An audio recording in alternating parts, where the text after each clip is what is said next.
Hey, Scarefest fans, this is Joe Lewis of Bonehead Weekly. And last Saturday, I got to go to the movies by myself. Wanted to see Ready or Not 2, but they didn't have anything till 10 o'clock at night. And my kid was out on a play date to see the Mario movie. And I thought I'll watch something that starts around the same time. And I watched They Will Kill You or They Will Kill Me.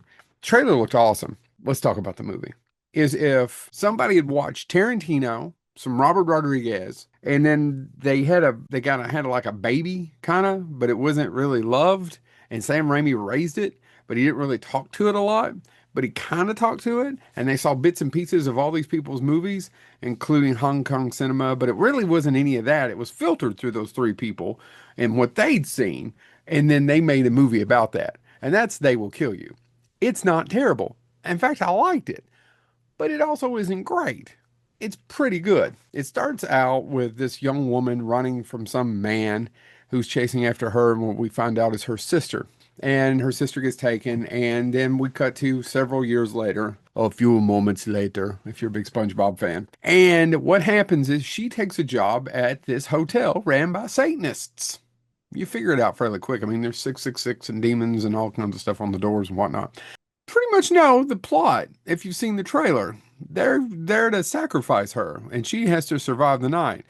Now, if that sounds like Ready or Not, it is a lot like Ready or Not, only Ready or Not was fun and inventive, and this movie's dumb fun and dumb inventive, right? It's just not that bright and didn't catch on and didn't get it all filtered through all the people I was talking to you earlier. She has to fight off the Satanists. Now, the cool thing about the Satanists, and this is a little bit of a spoiler, is that they don't die.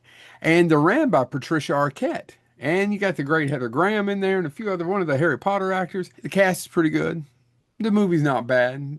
And it's ridiculously bloody. And they just don't die. She can shoot them in the head and they're going to come back. They're going to grow another head. There's some really funny scenes with it. I had a good time. I also went over to the bar, had a drink, then came back or ordered it, and then that made it even better. And I suggest you do the same.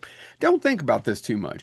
There's nothing really all that creative. And it's the only movie where you're going to see a boar's head stuck on somebody else, other than maybe Anaconda, stuck on someone else's head that talks through Satan or with Satan talking through it.